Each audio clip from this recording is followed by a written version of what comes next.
सभी को good evening. मेरा आवाज जा पा रहा सभी के पास? Yes sir. ठीक है।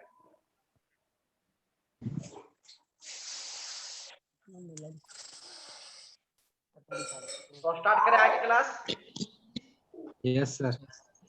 बस एक 20-30 सेकेंड और वेट कर रहे थे, कुछ लोग और जुड़ेंगे, इसके बाद अब स्टार्ट करते हैं। और कल वर्ड पावर का जो हमारा सेशन था, इसके बाद बहुत लोग नहीं जुड़ पाए थे, इसी कारण से मैंने बहुत कुछ जो पढ़ाना था मैं नहीं पढ़ा पाया। सिर्फ कैन का ही प्रयोग मैंने पढ़ाया, उसके बाद दूसरा चीज नहीं पढ़ाया। तो सबसे पहले आज हम लोग ग्रामर सेशन को देखेंगे, उसके बाद वर्ड पावर को। और वर्ड पावर में आज बहुत बढ़िया चीज लेकर के आए हो आप सभी के लिए, तो कोई मिस नहीं करेंगे इसे, नहीं तो फिर आपको काफी ज्यादा दिक्कत होगा बाद में। अनुज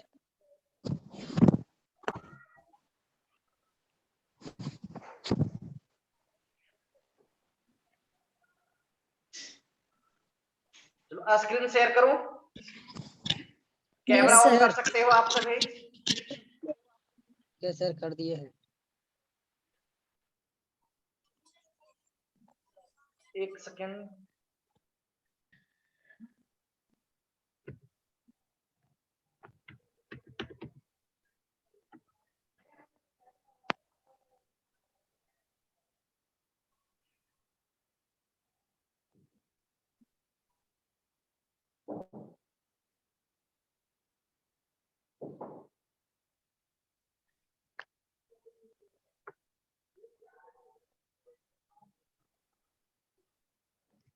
अरे कितना नीरज है यार, एगो दूगो नाना दुगो ऐसी।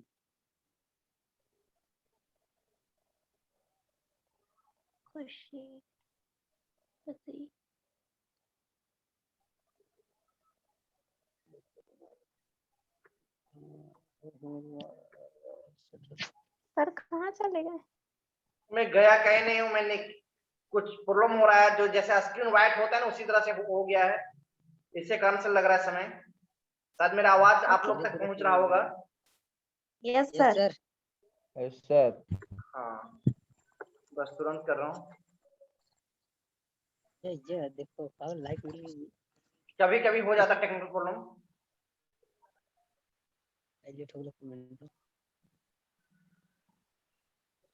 अरे यूपीएससी एम रैंकर्स लाइक करते हैं, promise to that no that gets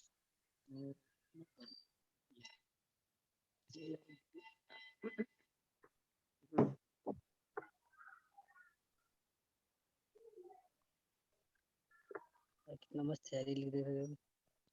माता पिता में शहजादों तरफ पलते हैं, हमारा फर्ज है कि हम बुढ़ापे में हम उन्हें बादशाहों की तरह रखें।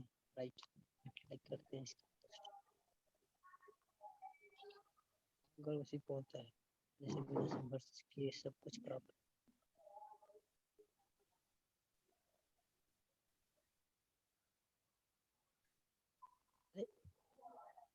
कहाँ कहाँ पहुँच जाते हैं देखो।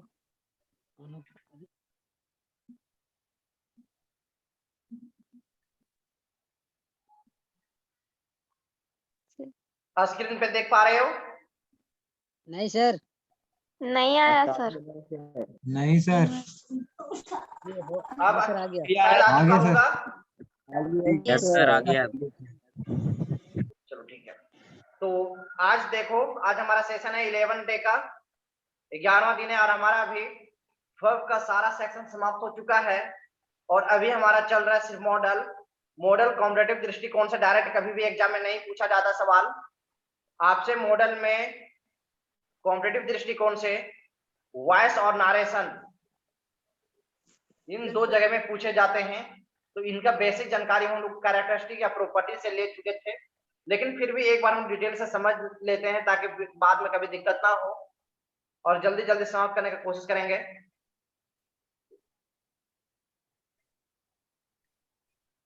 और अब आगे देखते हैं 11 डे हमारा, और ये सभी एग्जाम के दृष्टिकोण से इंपॉर्टेंट है। और आज हमारा जो सेशन है वर्ड पावर का, वो आपका रूट वर्ड का है। रूट वर्ड में देखते हो कि रूट वर्ड होता है एक, और उसके पहले जो कोई वर्ड लगा के या बाद में कोई वर्ड लगा के, जिसे हम लोग प्रीफिक्स कहते हैं, जो पहले लगाते हैं, बाद में जिसे सफिक्स कहते हैं, इसके बारे में आज मैं क्लास में आपको बताने वाला हूँ।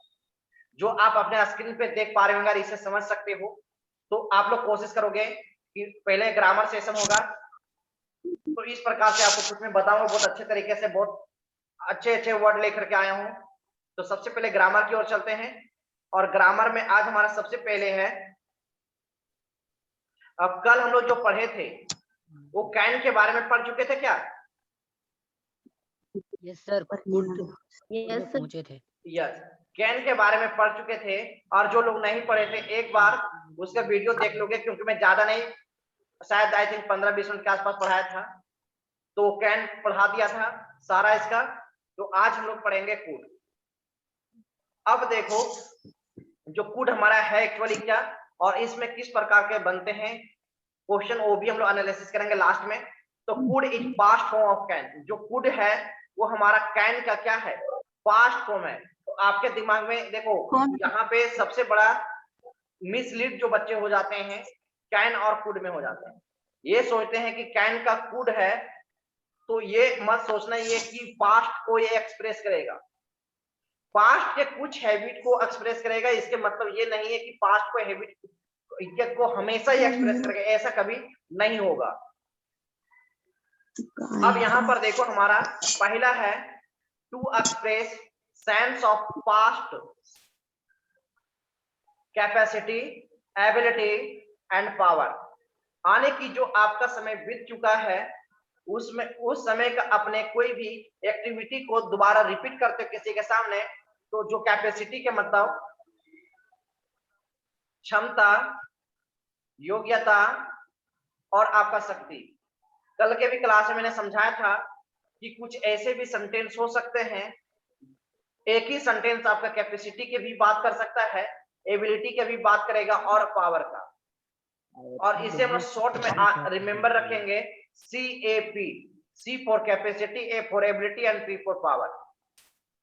और यही चीज अगर प्रेजेंट में होता, प्रेजेंट को अगर एक्सप्रेस करता कैपेसिटी, एबिलिटी और पावर को, तो वह कैन होता। लेकिन यह पास्ट के कैपेसिटी, एबिलिटी की पावर को बात कर रहा है, इसलिए यह कुड है। अब कुछ एग्जांपल्स हम लोग समझने का प्रयास करते हैं। He could run fast in his youth। इसके मतलब हुआ वह अपने युवा अवस्था में क्या करता, तेज से दौड़ता था या दौड़ सकता था। देखते हो कि जब कोई वर्क करता है उसको नहीं पता कि आगे क्या होगा, लेकिन उसके वर्क को, उसे काम को, जो काम करते हैं उसके बारे में कोई थर्ड आदमी किसी को बताता है कि वह काम बहुत तेजी से करता है, वो करता है, बहुत उनके पास्ट की बातों को एक्सप्रेस करता है, तो उसके बारे में लोग चर्चा करने के यहाँ पे हम लोग क्या कर रहे हैं, कुड का मतलब he could run fast in his youth. वह अपने युवा अवस्था में क्या करता, तेजी से दौड़ सकता था। या फिर वो उसका कैपेसिटी की बात कर रहा है कि जब वो यूथ था तो क्या कर सकता था, तेजी से दौड़ सकता था। इसके बारे में वह यहाँ पे एक्सप्रेस कर रहा है। इसके बाद we found that we could speak English fluently. We found हम लोगों ने पाया कि we could speak English fluently, हम लोग इंग्लिश को धारा प्रवाह बोल सकते हैं। कब पाया, अब देखो ऐसा क्यों यहाँ पे लिखा हुआ कि वी फाउंड, अगर वी फाउंड नहीं भी लगाते तो भी आपका यहाँ पे बिल्कुल सेंटेंस सही था, कोई एरर नहीं है। वी कुड स्पीक इंग्लिश, तो ये भी हमारा यह बिल्कुल सही है।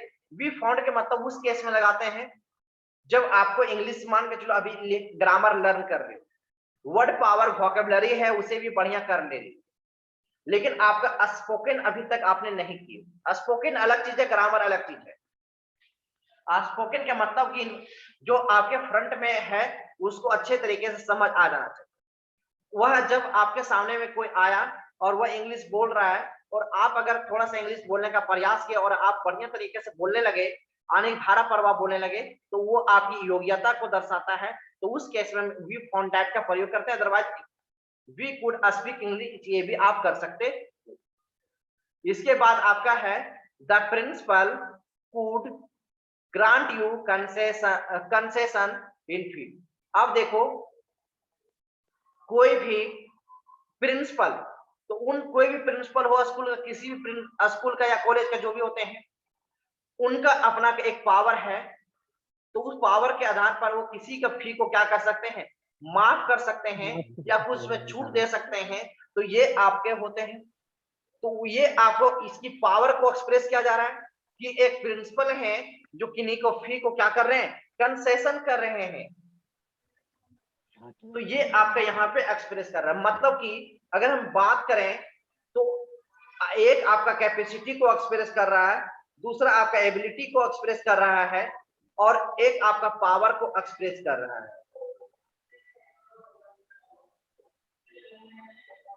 तो अब यहां पर देखो कि कैपेसिटी, एबिलिटी और पावर जो तीनों हैं, वो तीनों का तीनों आपके पास्ट में एक्सप्रेस कर। लेकिन अब यहाँ लास्ट में थोड़ा समझ लो, जो प्रिंसिपल हैं, जो पुराने प्रिंसिपल है या जो भी प्रिंसिपल है वो कर सकते थे, लेकिन अभी हो सकता है उनके पास कुछ मुसीबत हो जो नहीं करते थे, लेकिन पास्ट में कर सकते थे। या तो उस सभी के लिए हम लोग कुड का प्रयोग करते हैं, कैपेसिटी, एबिलिटी और पावर के लिए।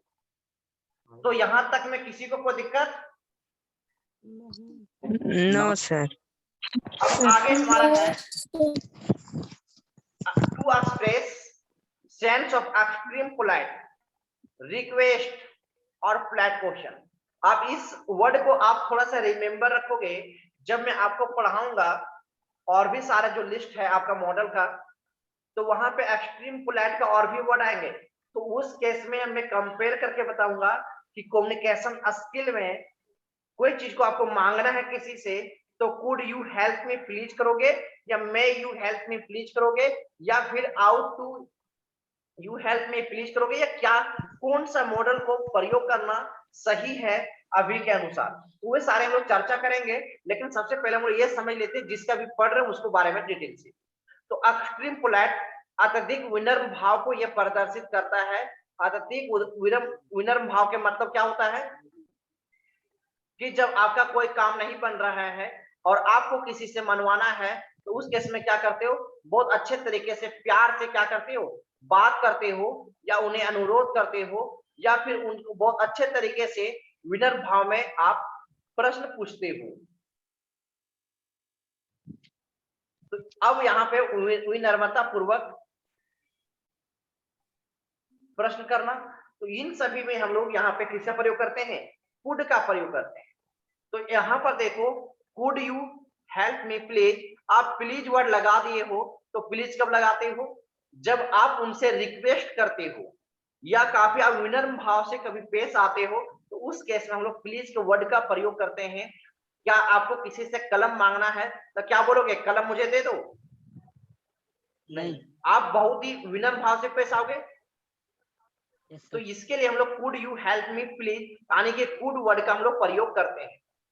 Could I use your pen, मान कर चलो एग्जाम का समय है और पेन वह बेंच पर रख दिया है, या कभी भी क्लासरूम में भी, तो आप उसे क्या कहते हो, क्या मैं आपके कलम का प्रयोग कर सकता हूं? जब ये प्रयोग कर सकता हूं तो ये आपके क्या कर रहे हैं, विनम्र भाव को दर्शा रहा है। कुमार बसंत, स्क्रीन पे कुछ नहीं लिखोगे। इसके बाद है could I speak to headmaster.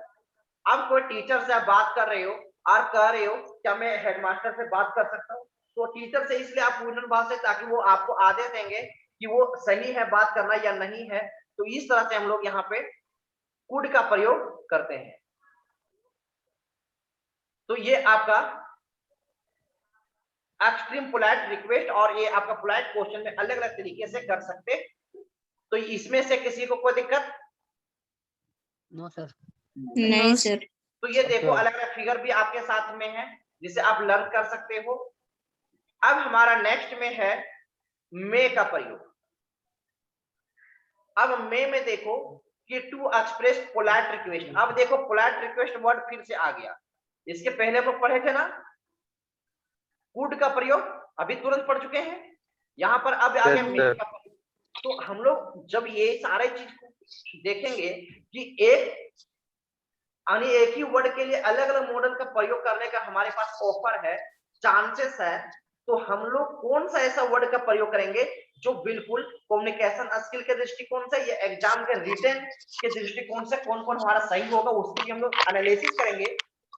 तो पहले हम लोग ये देखेंगे, मे आई कम इन सर। अच्छा, यहाँ पे एक पोलाइट रिक्वेस्ट कि मैं आप टेक परमिशन और टू गिव परमिशन, परमिशन लेना ये देने के क्रम में हम लोग इनका प्रयोग करते हैं। तो यहाँ पे है मे आई कम इन सर। आप देखते हो जब आप स्कूल में या कहीं पर जाते हो या ऑफिस में जाते हो तो अंदर आने के लिए क्या करते हो, उनसे आप परमिशन लेते हो, आदेश लेते हो और वह आपसे कहते हैं कि हाँ आप आ सकते हो, यू कम इन। जब आंसर रिप्लाई मिलता है मे आई कम इन सर, तो क्या आपको रिप्लाई मिलता है, yes you come in, yes you come in. तो जब ये यस यू कम इन में जब आपको आंसर मिलता है तो आप अंदर आ जाते हो, फिर जो भी काम होता है वो आगे बात करते हो। तो हमारा यहाँ पे क्या है कि मे आई कम इन, यस यू कम इन का बात करते हो, may you open the door. तो क्या आप मान कर चलो कहीं पर बैठे हो या कहीं पे हो और आप कहते हो कि क्या आप दरवाजा खोल सकते हो, तो उनको एक प्रकार का आदेश दे रहे हो, परमिशन दे रहे हो कि आप दरवाजा खोल सकते हो। या आप किसी को नो करते हो, जैसे यहाँ पर देख रहे हो कि ये नो कर रहे हैं या ओपन करने के लिए बात कर रहे हैं कि may you open the door. तो यहाँ पे इसके लिए प्रयोग कर रहे हैं। तो इनमें से किसी को कोई दिक्कत नहीं सर। नहीं है। तो ये आपका है may you open the door वाला। लेकिन यहां पर देखो, क्या आप दरवाजा खोल सकते हो, तो यहाँ पे क्वेश्चन मार्क इसलिए क्योंकि मैं उनसे प्रश्न कर रहा हूं, तभी क्वेश्चन मार्क का साइन आएगा। इसके बाद है मे आई कम इन सर, ये तो देख लिए। इसके बाद हम लोग नेक्स्ट देखते हैं एक्सप्रेस पॉसिबिलिटी, संभावना को दर्शाने के लिए। जैसे कहते हो कि आज वर्षा हो सकता है, तो आपके पास 3 संभावनाएं होते हैं, तीनों का मैं जिक्र करूंगा।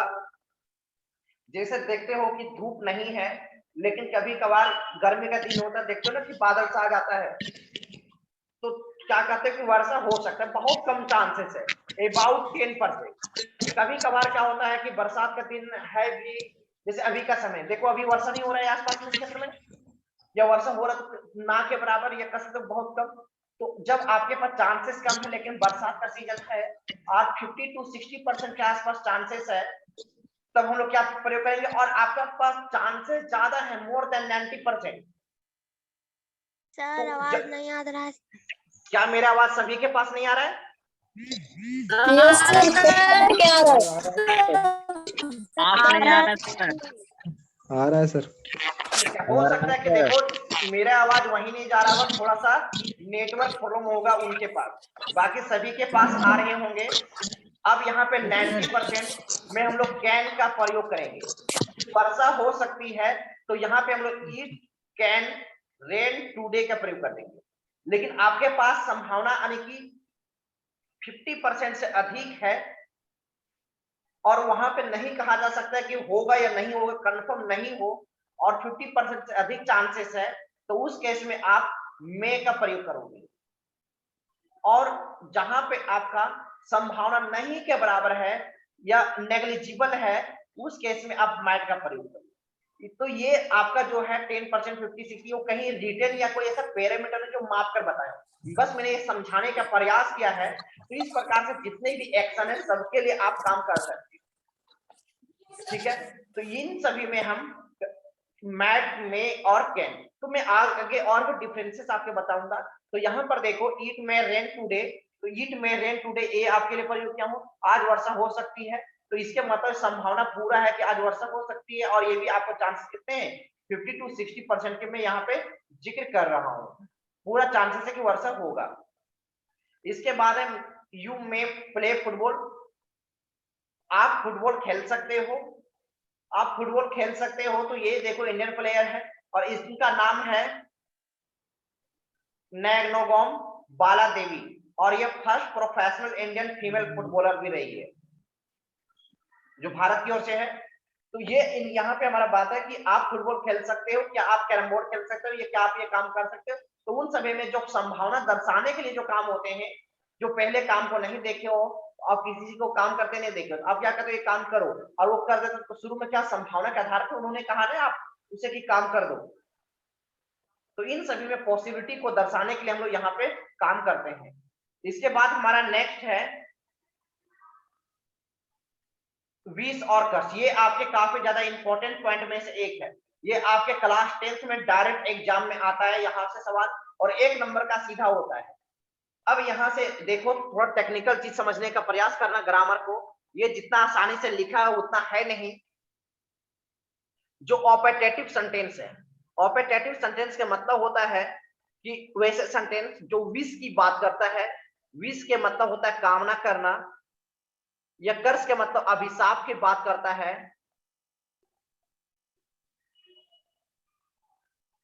या फिर आप इसके अलावा और भी कह सकते हो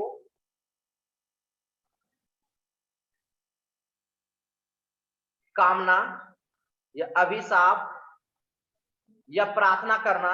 तो इन सभी में आप प्रार्थना करना, तो इन सभी में ये हमारे ऑपरेटिव सेंटेंस को रिप्रेजेंट करते हैं, मतलब कामना करना, अभिशाप। तो अब देखो यहां पर जो ऑपरेटिव सेंटेंस है, ये ऑपरेटिव सेंटेंस हमेशा में से स्टार्ट होगा। किससे स्टार्ट होगा? में से, और सब्जेक्ट होगा। और आपको पता है कि में के बाद या कोई भी मॉडल के लिए हमेशा V1 का प्रयोग, तो यहाँ V1 का ही प्रयोग करेंगे। और जो भी अदर वर्ड है तो ठीक है, नहीं तो लास्ट में आपका ये वाला साइन होगा, जिसे हम लोग कहते हैं एक्सक्लेमेटरी साइन, जिसमें आदि बोधक चिन्ह हिंदी में जो कहती हो, ये साइन होगा। तो ये देख पा रहे हैं आप लोग यहाँ? Yes sir. तो ये हमेशा होगा। लेकिन अब एक बात और भी समझने का प्रयास करो। हम लोग ग्रामर में दूसरी परिपेक्ष से अगर सोचें तो ये है कि जब कोई भी सेंटेंस आपका हेल्पिंग वर्ब से शुरू होता है, किनका आवाज आ रहा है प्लीज म्यूट कर ले। अब यहां पर देखो, हम लोग ग्रामर में ये पढ़ते हैं कि कोई भी सेंटेंस अगर हेल्पिंग वर्ब से शुरू होता है, हेल्पिंग वर्ब से शुरू होगा, इसके बाद सब्जेक्ट और आपके बाद मेन वर्ब या जो भी होगा, तो लास्ट में हमारा क्वेश्चन मार्क का साइन होता है। लेकिन क्या हमारा यहाँ पे क्वेश्चन मार्क का साइन है क्या? देखो तो इसमें से कहीं भी नहीं सर। नहीं सर। अब इस बात को थोड़ा सा समझने का प्रयास करना कि यहाँ पे क्वेश्चन मार्क का साइन के मतलब होता है कि आपको रिप्लाई चाहिए। क्या चाहिए? रिप्लाई मिलने का उम्मीद है। या आप किसी से पूछते हो, कोई छोटा सा बच्चा है, आप सीधा बोलते बाबू कौन क्लास में पढ़ते हो? और इंग्लिश मीडियम वाले जो सीबीएसई वाले थोड़ा इंग्लिश बढ़िया है तो इंग्लिश में बात करते हैं सीधा। वो क्या कहते हैं? What is your name, how are you, how about you, वगैरह वगैरह पूछते रहते हैं। तो यहाँ पे है कि आप सवाल करते और उम्मीद करते हो वो रिप्लाई आएगा, मतलब क्वेश्चन पूछ रहे हो, उनसे क्वेश्चन आस्क कर रहे हो, तो उस केस में हम लोग क्वेश्चन मार्क का साइन देते हैं। लेकिन यहाँ पे क्या है, थोड़ा सा हम समझने का प्रयास करने अब हिंदी के अनुसार, उसके बाद बताऊंगा कि ये साइन का महत्व यहाँ पे क्या है। मे गॉड ब्लेस यू, तो मे गॉड ब्लेस यू के मतलब क्या होता है? भगवान आपका क्या दे? आशीर्वाद दे। भगवान क्या दे? आपको खुश रखे। तो भगवान आपको आशीर्वाद दे, तो अब आशीर्वाद दे तो ये पूछ रहे हो भगवान से क्या? नहीं ना, आप उनको कह रहे हो कि भगवान आपको आशीर्वाद दे, आप नहीं दे रहे हो, भगवान के लिए बोल रहे हो कि भगवान आपको आशीर्वाद दे। तो आप वहां पे क्वेश्चन आने की पूछ नहीं रहे हो, आप उनको सपोर्ट कर रहे हो, रिप्लाई दे रहे हो कि भगवान आपको क्या करे? आशीर्वाद दे। फिर है may you live long, may you live long के मतलब आपकी उम्र लंबी हो जाए। तो ये तो नहीं पूछ रहे हो कि आपकी उम्र लंबी क्यों हो जाए, क्या हो जाए, ये सर क्वेश्चन अराइज नहीं कर रहे हो, आप उनको रिप्लाई दे रहे हो कि भगवान आपकी उम्र लंबी कर दे या फिर आपकी उम्र लंबी हो जाए, तो उसके लिए ये प्रयोग करते हो। तो मे यू लिव लॉन्ग का यह प्रयोग होता है। इसके बाद देखो मे इंडिया विन दिस मैच, और इंडिया के दो यहाँ पे आपके हैं। तो यहां पर देखो दोनों में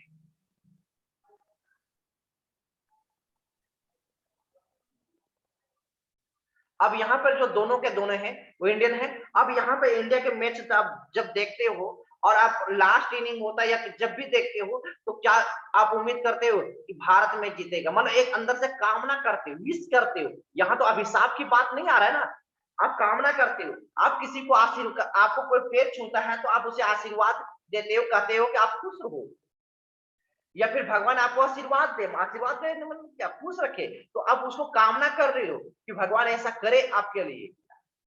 फिर कहते हो आपकी उम्र लंबी हो जाए, जैसे आप किसी बूढ़े बुजुर्ग को पैर छूते हो तो क्या कहते हैं कि आपकी उम्र लंबी हो जाए।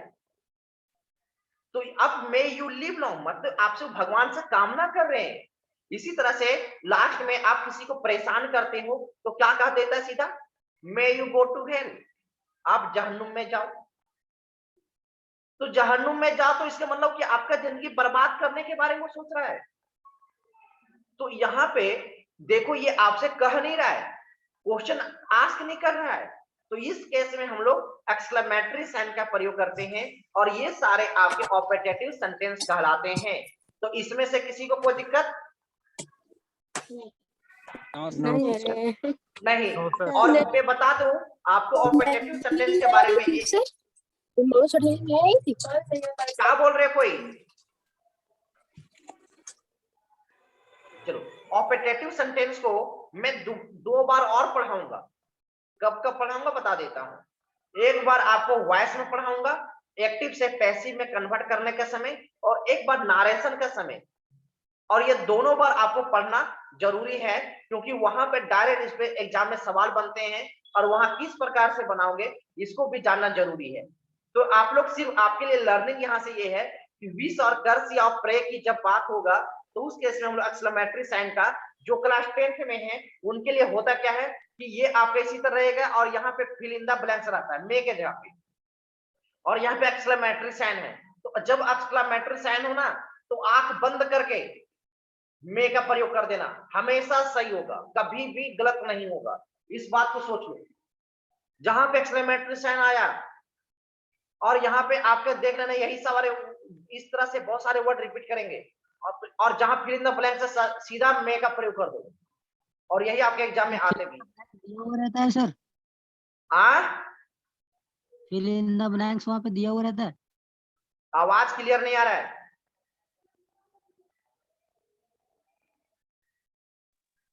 अरे कैसे पता? क्या बोल रहे हो? चलो आगे देखते हैं। अब देखो सर, मे और आवाज क्या बोल रहे हो? आवाज आ रहा है सर? हाँ आ रहा है, बोलो।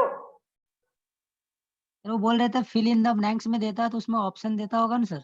हाँ ऑप्शन देता है, 4 सेंटेंस रहेगा, 4 ऑप्शन, 4 आपके ऑप्शन रहेगा, उनमें से एक को छांटना है। तो सीधा आपको जहां पे लास्ट में एक्सक्लेमेटरी साइन होगा तो समझ जाना कि मे ही प्रयोग होगा और दूसरा कोई वर्ड नहीं आएगा, कोई दिमाग लगाने की आवश्यकता नहीं है। अब देखो मे और कैन, मे और कैन में हमारा क्या अंतर है उसको थोड़ा समझने का प्रयास करना। जैसे मैं अभी बोला कि परमिशन के लिए मे का भी प्रयोग करते हैं और कैन का प्रयोग करते हैं। अब जब परमिशन के केस में हम लोग दोनों का प्रयोग करते हैं जो सेकेंड लाइन में है, तो जब मे का प्रयोग करते हो तो विनम्र भाव को प्रदर्शित करता है और ये इनफॉर्मल है। सिर्फ आप वैसे कहते हो जैसे कि आप समझो कि आप किसी के घर गए हो और बोलते हो कि मे आई कम इन, एक नॉर्मल रूप में, और वो कुछ कहे या ना कहे आप सीधा अंदर घुस गए। ऑफिस गए, आपको परमिशन दे या ना दे सीधा अंदर चल गए। इट मींस यू वहां पे आप किसका प्रयोग करोगे? कैन का प्रयोग। कैन का प्रयोग करोगे तो सीधा मतलब आप में कोई इज्जत या कोई अनुशासन, कोई आप में संस्कार नहीं है। और जबकि आपका मे का प्रयोग करते हो तो वो संस्कार को, एक आपका पोलाइटनेस को दर्शाता है। ठीक है यहां तक। उसके बाद रिक्वेस्ट की अगर बात करें तो यहाँ पे जो पोलाइट है वो रिक्वेस्ट की बात करता है और ये आपके इनफॉर्मल तरीके से सिर्फ नाम मात्र का। तो यहाँ पर देखो जब किसी को बात करते हैं ना तो बात करने में अगर हिंदी के अनुसार देखो, मे आई बोरो और बुक, क्या मैं आपका किताब उधार ले सकता हूँ? तो ले सकता हूँ, क्या मैं आपको बुक या किताब उधार ले सकता हूँ? तो सकता में मे का भी होता है, कैन का भी होता है। तो हिंदी के अनुसार कोई डिफरेंसेस नहीं है। हिंदी के अनुसार डिफरेंसेस उनके उच्चारण पे, उसके बोलने के आधार पे होता है। जैसे देखते हैं ना आपके घर पे कभी भी क्या होता है या कोई भी आपसे क्या बोलता है, जब कोई बोलने का जो तरीका स्ट्रेस होकर के थोड़ा खींच कर बोलेगा या तो फिर आपको जोर से बोलेगा तो समझ जाना कि वो आपसे कैन के लिए बात कर रहा है। कोई काम को सर। निश्चित रूप से करने के लिए बोला जा रहा है। हाँ बोलो। अगर एग्जाम में आएगा तो हम कैसे पता करेंगे सर? कहाँ पे, कैन और में? हाँ एग्जाम के दृष्टिकोण से आपके ऑप्शन रहेंगे, मैं आज इसका लेकर के आऊंगा सीरीज, यानी नंबर ऑफ क्वेश्चन लेकर के आऊंगा। तो कैन और में वो सेंटेंस पे डिपेंड करेगा कि सेंटेंस में हमारा दो सेंटेंस इस प्रकार से होंगे कि एक में कैन का ही प्रयोग होगा और एक में आपका में का प्रयोग होगा। ये एकेडमिक में ही सिर्फ आता है, यानी कि आपका 9th 10th और 11 इसी में से मॉडल पढ़ना है, उसके बाद कहीं और नहीं है। लेकिन कॉम्पिटिटिव में आपका इस पर सवाल कभी नहीं बनता, सिर्फ वॉइस और नारेशन में आता है। तो अगर मैं 10th लेवल पे बात कर रहे हो तो ये आपका होगा फिल इन द ब्लैंक्स रहेगा। तो हम लोग देख लेंगे कि कहाँ पे कैन होगा, जहां पर पीरियड होगा, उसके बाद हम लोग नेक्स्ट वाले को सेलेक्ट कर लेंगे। तो इसके हम लोग लेकर के आएंगे, वहां पे आपको बताऊंगा कि हम लोग सेंटेंस से कैसे पहचानेंगे कि कैन भी और आपका मे भी है। तो मैं उसके लेकर के आऊंगा, आपको ये टेंशन ज्यादा नहीं लेना है। इसके बाद अगर कॉम्पिटिटिव लेवल पे अगर बात करोगे तो उसके लिए अलग से क्वेश्चन आपको आएंगे, लेकिन यहाँ पे नहीं आएंगे। अब इसके बाद अगर पॉसिबिलिटी के आधार पे बात करें तो पॉसिबिलिटी में बताया था कि ईट में अस्नो टुमारो, इसके मतलब हुआ कि कल बर्फबारी हो सकता है। जब कल बर्फबारी हो सकता है और यहाँ पे कैन का प्रयोग किया है, तो अब मैं बोलूं कि यहाँ पे कैन और मैं दोनों लगा देता हूं, तो दोनों लगा दी, इसके मतलब क्या हुआ, कैन है इसके मतलब 90% या 100% श्योर है कि इसमें होगा, चांसेस ज्यादा है। जबकि में चांसेस क्या है, कम है। प्रोहिबिशन, मना करना, तो ये मना करता है, जबकि ये आपका ये सेंटेंस पे डिपेंड करता है, ये थोड़ा सा वीक है। अगर कैन में या में बात करें तो में थोड़ा सा वीक है, और ये आपका जो कैन है वो थोड़ा स्ट्रॉन्ग चीज को दर्शाता है।